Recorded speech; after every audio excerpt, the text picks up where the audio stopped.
You are now about to witness the strength of street knowledge.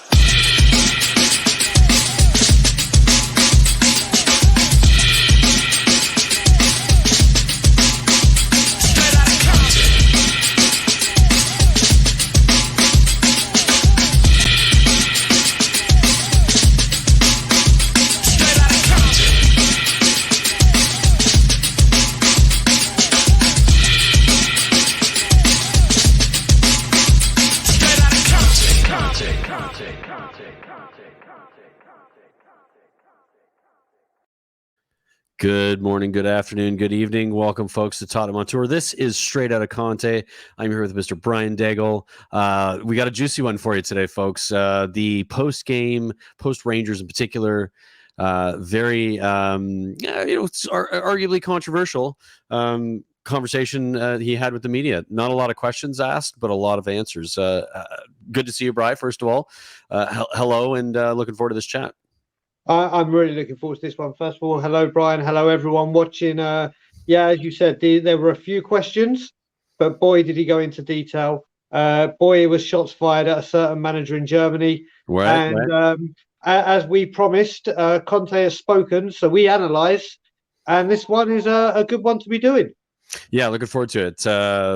Thoughts on the game, just quickly before we get into it. Were you satisfied with the performance and the result? We want to get too detailed on this, but just curious before we get rolling on the conversation. Yeah, I was. I did watch along with David, or in place of David Harris with Jack. It was the first half. I thought we were good. When Rangers were pinning us back, I just wish we had that playmaker that could have broken. We still created.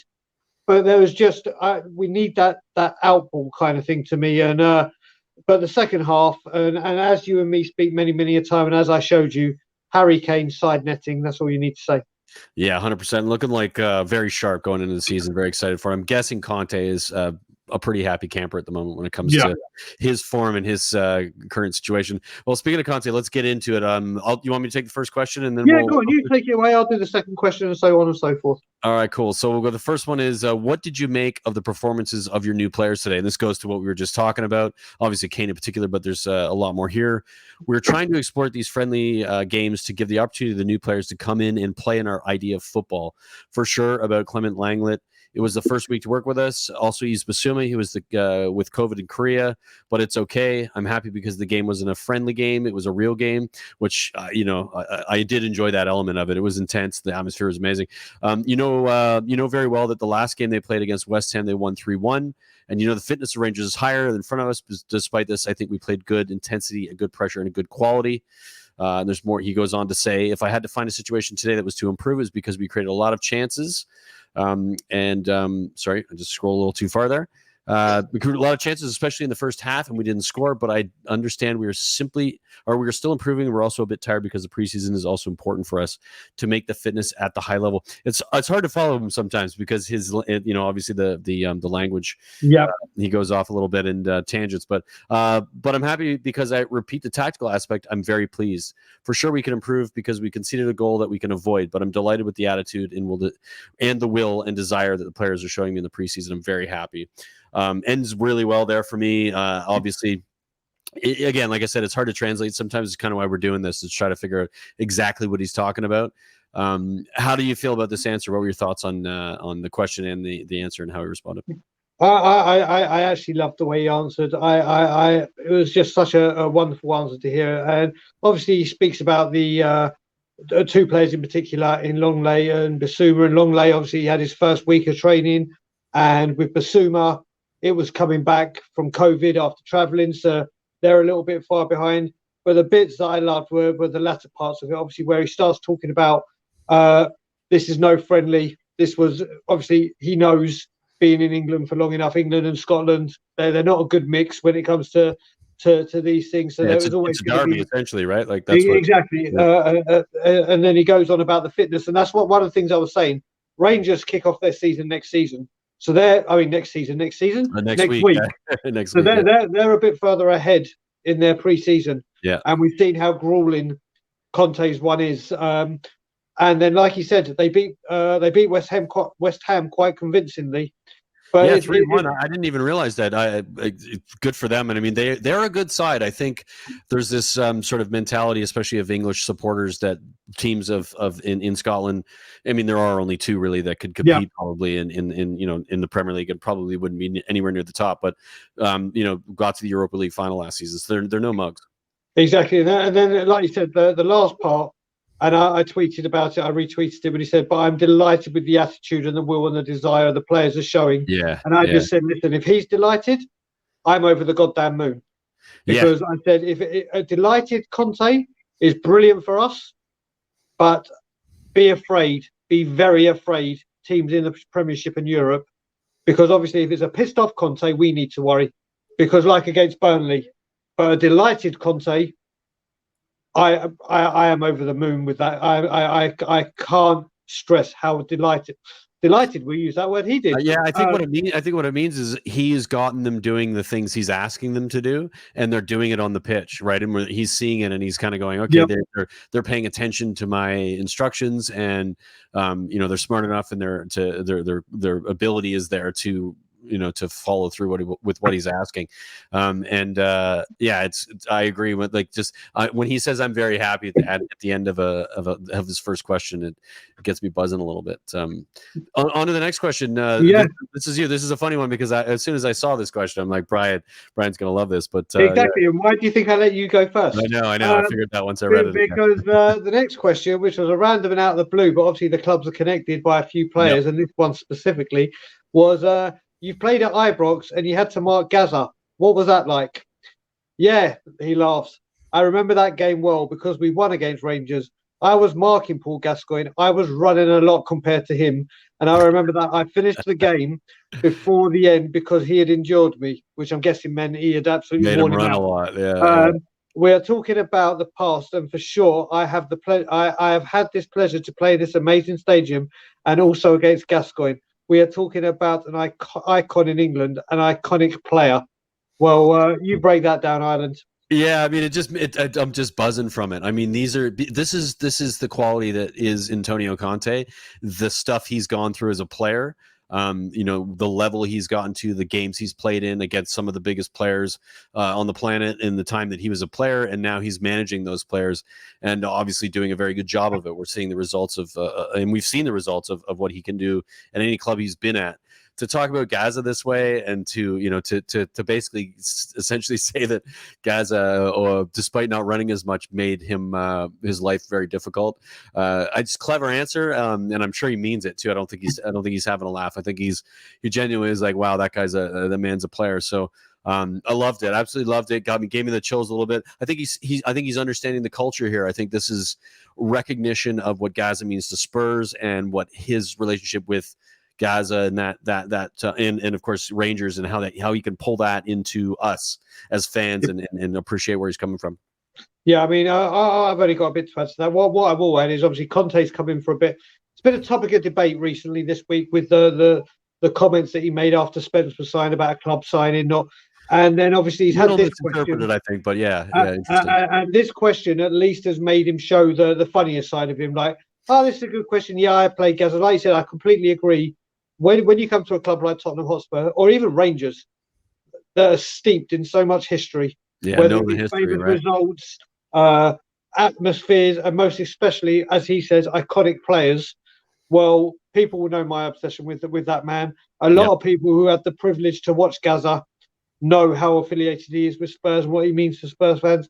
And people of a younger generation get to watch him now thanks to YouTube and things like that. And I don't think there's a lot of players that wouldn't have come off the pitch back in the day saying, yeah, Gazza ran me ragged.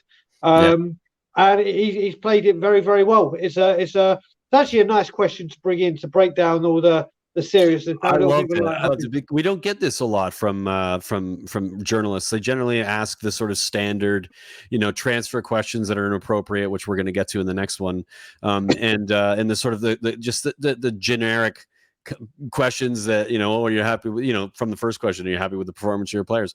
Of course you're going to ask that question, but I agree, this was clever from the journalist, and it humanizes Conte, and it puts him into into a category where Spurs fans are gonna, just enjoy him more because of it. So absolutely loved it. Fantastic response from him, and great question from the journalist.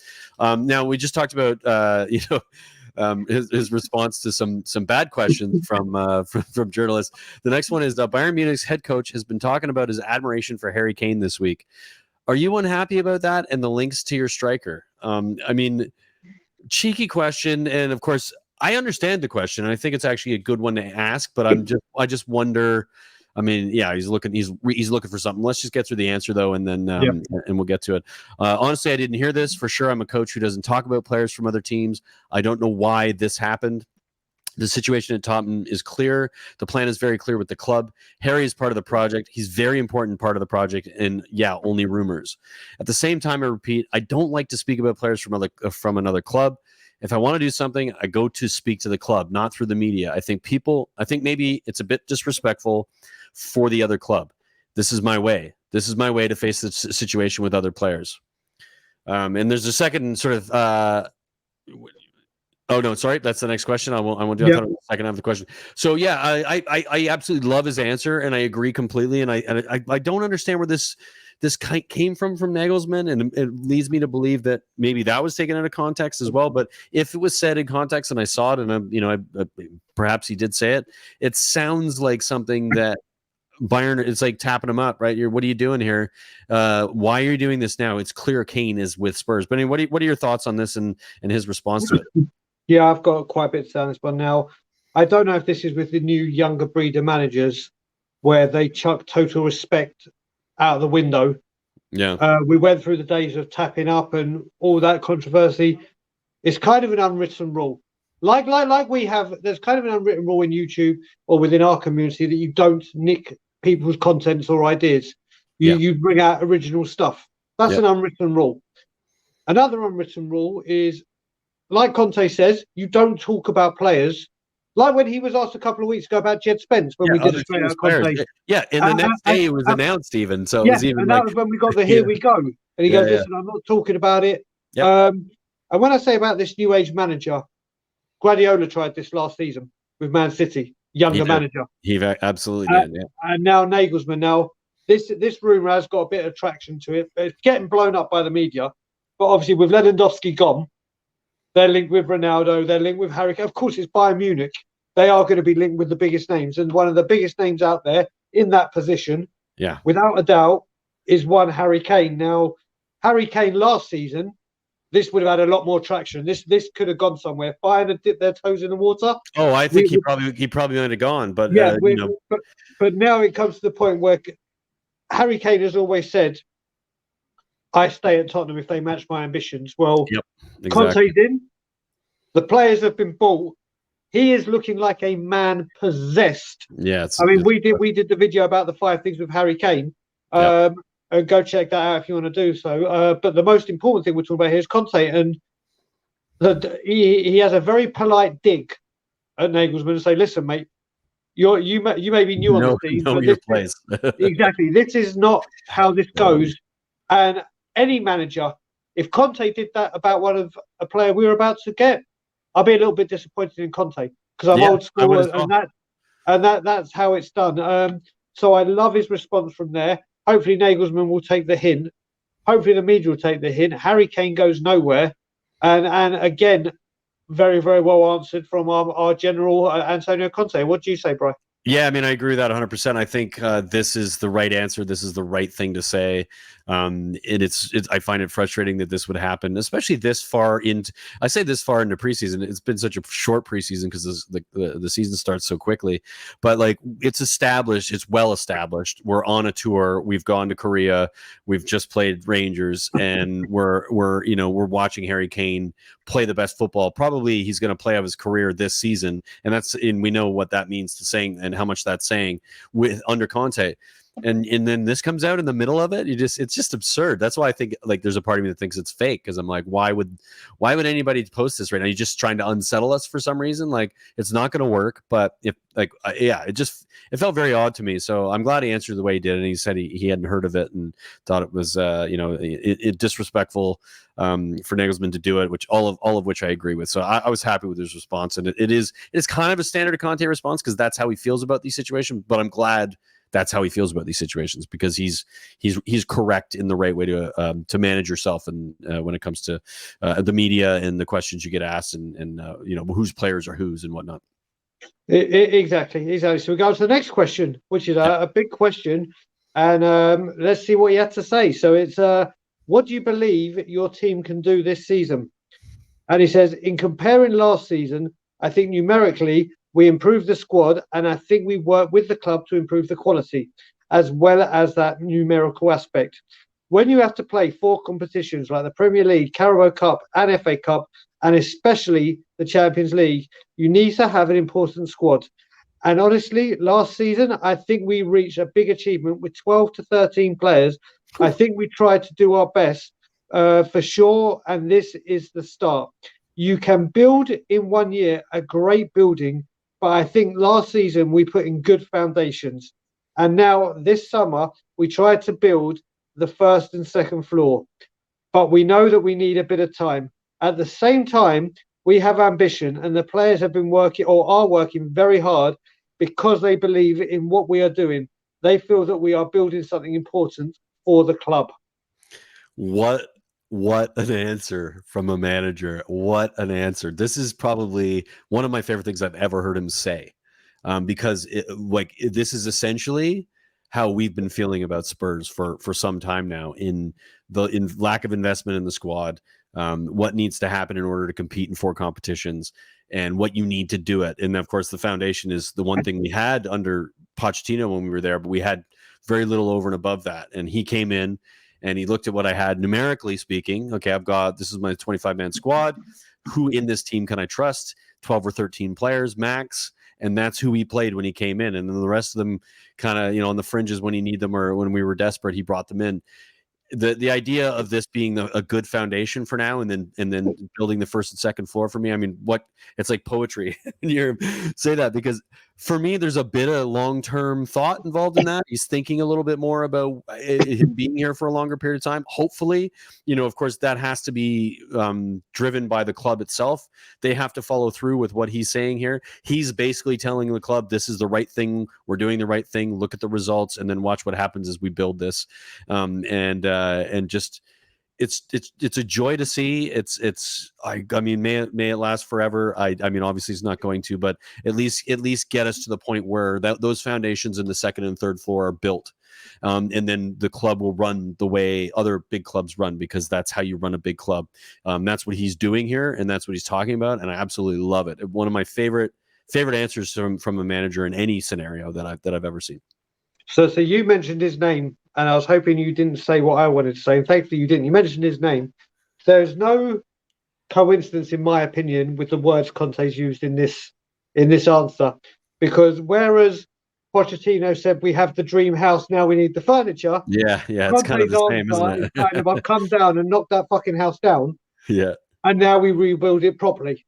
Because let's face it, we left the stadium when we were at the crest of a wave. Everything fall to pieces. This beautiful mansion, dream house came up with no furniture. Whereas now he's come in and gone, right, this is the way it is. And I mean, the way he said building the foundations last season, you're right, 12 to 13 players he could rely on. Yeah. The others obviously may have done a job here and there, but he couldn't say, right, I need you to run through a brick wall, and know they would. Yeah. And then to say we've built the foundations, now we're building the first and second floor. And when Antonio Conte says to us, or to me, let's say, and this can take time, as long as we know Antonio Conte's there, we know this club is moving in the right direction. Yeah, absolutely. The one thing Antonio Conte has from us, the supporters, is time. Admiration, love, respect. He says jump, I say how high. Do whatever you want, buddy. Do whatever you want. The way he's spoken about this, but to me, there's no. I mean, I wonder what people in the chat when we premiere this, or in the comments after, think about if there was a correlation between he knowing what Pochettino said with the dream house and now the furniture and the terminology he used. But like you said, this is a wonderful, wonderful answer. It's like when you're about to go paintballing, or you're in the army or something, and you need a motivational speech to get you going. Yeah. Here we go. And this guy, or when you go for a jog and you put like the Rocky music on or whatever, this is his Rocky music. This is his. This is what we're doing. And like you said, it is a wonderful answer. Yeah, fantastic stuff from Antonio Conte. Again, like I said, one of my favorite answers. I'd love to get in the comments, folks. Give us your thoughts on this one in particular, on all of it, but of course that one. I mean, that it's got so much body to it and weight to it, and what it could potentially mean if things go the way we need them to go. All right, well, let's get on to the next question. Now, I think it's my turn. Yeah, it is indeed, sir. What did you think about Rangers? Of course, asking the question about the team we played against, which you thought might have happened earlier, but opportunity to get Conte some of the answers we just got was well worth it. His answer is Rangers is a really good team. 2 seasons ago, they won the league, and last season they reached the final of the Europa League. When you reach the final in this competition, it means you have a really good team and a really good coach. 100% true. They're working very well, and also saw the game against West Ham, and West Ham are a really good team in England. They won 3-1. For us, it was a really good test because I think this moment they're more ready to start the league. We have 2 weeks to try to find the peak fitness to start the Premier League. Yeah, this is what you're going to earlier about the sort of timing of where the leagues are at. They're a week ahead of us in preparation. Today, I'm happy. I'm happy because there are friendly games and friendly games and friendly games. You improve when you face an important team in a difficulty. In the difficulty, you understand what your position and the work you are doing. Today was a game like this. Thoughts? Yeah, I mean, with this answer, what I love what he's done here is he's acknowledged how big a club Rangers are, and he's drummed it up by saying if you get to the Europa League final, you ain't got there by luck, kind of thing. And we've got to remember, we bitch and moan about the Scottish League and it's only 2 teams and whatever, but they are good teams. They are genuinely. And they have their sort of cycles too, right? Like Celtic have had moments where for a period of time they were like, whoa, going like Barcelona lost to Celtic at Celtic Stadium like 1-0. Exactly. Those things can happen with these teams despite the league itself not being as up to snuff, Yes, you look at it and then you see that he goes to mention again they've beaten a Premier League team in West Ham. He watched it, so he's given them the full respect. I love that too, by the way. He's watching. This is the thing. This guy's so meticulous. He there's not a thing that gets past him. There's not anything that goes over his head.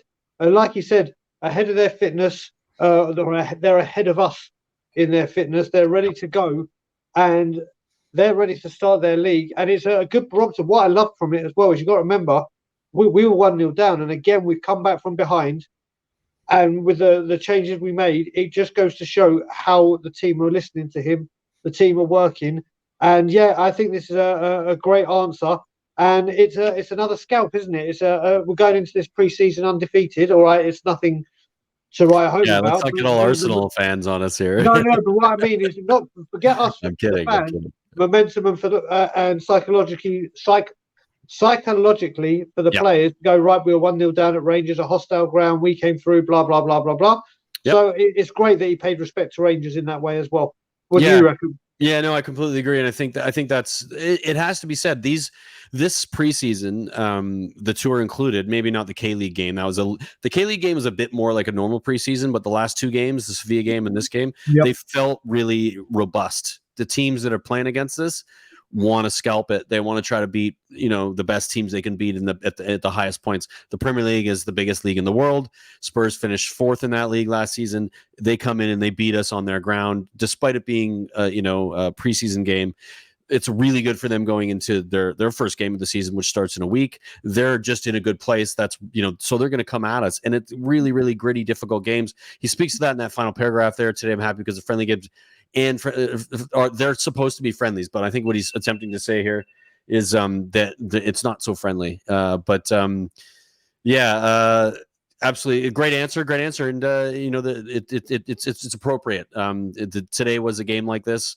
It was a difficult game. It was intense. They were physical. They're a good side, and we responded really well. So yeah, I love the answer, and of course, class from Conte. Nothing. We don't expect anything less. And this is the final question. It's quite a good question. Actually, a very good question. Quite a meaty one. So we saw Richarlison play with Son and Kane at the end. Is that something we can expect to see more? And would you like to add more new players before the start of the season? Richie, for sure, is a player that we signed to improve the quality of the squad. Also, the possibility to make rotation with players that don't drop the level. If you want to be competitive and become a strong team, the squad has to be at least 16, 17 or 18 players that has to keep the same level, not the level up and then another level medium. Otherwise, we are not competitive. I think that with the club we have started, I think with the club we have started, but we have just started to do this improvement to try and have the possibility during the game with 5 substitutions and in between one game and another game with the Champions League to make rotations. The situation, I think, is too vital for me, and especially if we want to have ambition. Then one game we're going to play one player, another game, and another player. But they need to be able to play 90 minutes, 70 minutes, 30 minutes. The most important thing is that when they go on the pitch, they are effective. The impact has to be terrific for the impact has to be terrific for the opponent, not for us. I think that we worked in this aspect with the club, but you know that we have just started this process to bring and to improve step by step the squad. Oh, this is another incredible answer for when it comes to what to love about this man and his understanding of football and how to make a club, any club, function the way they need to function at the highest level, and to get the players to understand that what it requires from them, whether they get 30 minutes, 70 minutes, 90 minutes, like he said, whether they're bit part for a period of time, understand it's a squad. This is why we brought players in. The expectation here is that you get that. When it comes to Richarlison, he's brought in as a squad player. Absolutely. It's a very expensive squad player, but it's a position that there's inevitably going to be somebody who gets injured and he's going to get time, or he's going to be more effective in certain situations because of the quality he brings.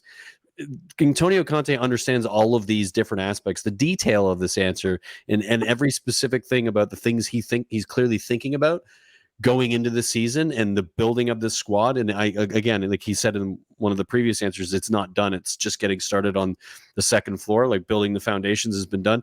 This goes to that same thing. He's just recognizing the teams that win it all, the teams that continuously bring home the bacon, win the trophies, are the teams that have a large squad, understand their roles, and continuously rotate and build and build and build. And he gets it completely. This answer is I hate the term the process, because that's used up the road a lot when it comes to their manager, but it is a process to get through where we were as a club and how we used to function to what we need to do to be competitive with the highest, with the biggest teams in Europe. And that's what he's trying to do, and to instill all of this into this club in such a short period of time. And just with these types of comments, it blows my mind. I'm just like, we've been wanting this for so long. It almost feels unreal, So in this answer, what stands out to me are numbers, not words. There are a lot of words here. There are a lot of numbers too. Yeah, but if you look at the numbers, if you look at it, a couple of questions ago, he said he can only rely on 12 to 13 players. Yeah. Now he's talking 16, 17, 18. Now we know we're in 4 competitions. Another number 4, and he knows that we are going to be heavily. 5 substitutions being 5 a big part. Substitutions, another number. Another number. Yeah. So you look at this, and he knows that these players, like Kane and Son, have been overplayed, and we know Kane is in the red zone, and like he says, 30, 70, 90. Yep. Another 3 numbers. And you look at it, this guy knows what he's talking about. There's so many great words in here, but I think he really homes in on these numbers. He's like, right, 5, so like I said, 5 subs, which is huge. And if you look at that bench yesterday, all right, there are a few youth and whatever, but 5 of those players on that bench is a hell of a lot stronger than what we went into against Norwich. Yeah. You look at this with these games upcoming and the World Cup coming. We've got 9 games in October. If anyone thinks Harry Kane is playing 90 minutes in 9 games, you're very much mistaken. He knows he has to, especially for England as well.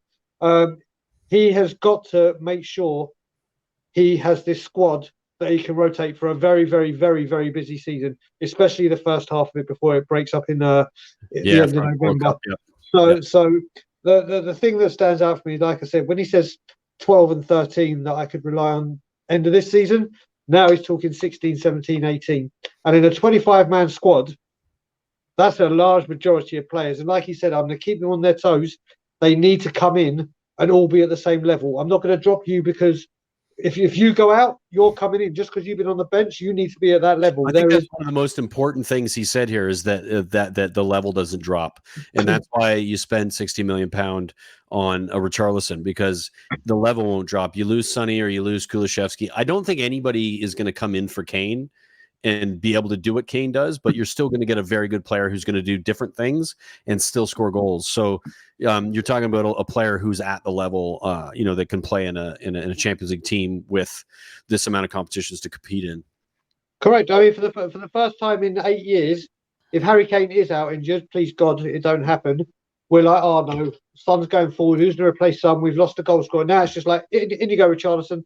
And you're like, okay, he may not be able to, like you said, Harry Kane things, but you favour him up top with a Son, a Kulusevski, a Basuma, a Perisic. So like I said, this to me, this question, when people read back, and I'd like to see what people think about this answer as well, whether the words meant more to them or the numbers really stand out and tell. Because for me, this question is all about those numbers that he's giving. Yeah, I think there's a lot of data there, and I think that he's showing by utilizing those numbers the differences between where we were to where we're going and why it's going to be beneficial to the club and beneficial to the team. And yeah, I think that's a good show, pointing out those numbers. And yeah, I mean, it's looking good. It's looking good. There we go. And that was the end of the Conte post-match press conference from our pre-season friendly at Rangers. Yeah, fantastic stuff. Thank you for watching, everybody. We really appreciate you being here. Like I said, like we said, this will be coming before and after, pre and post. So look for the pre, look for the post on the bottom of the thumbnail to make sure you know which one you're watching. You can get them in order if you missed it in advance or after the game. But we'll be doing this is every game that comes out, and tons of other stuff coming up. Brian, any last words before we go, brother? Yeah, it's just started pissing down outside my house and the lightning strike. So yeah, but no, listen, everyone, thank you very much for watching. Keep your eyes peeled because this is going to be a very big week for Tottenham on Tour. We're not giving anything away, but lots and lots of stuff are coming your way this week, and we can't wait. But thank you for your support. We're about to go on a crazy roller coaster that is the Premier League, and Tottenham on Tour are about to take you on one as well. Looking forward to it. Cheers, peace. Thanks for watching. Come on, you Spurs. You are now about to witness the strength of street knowledge.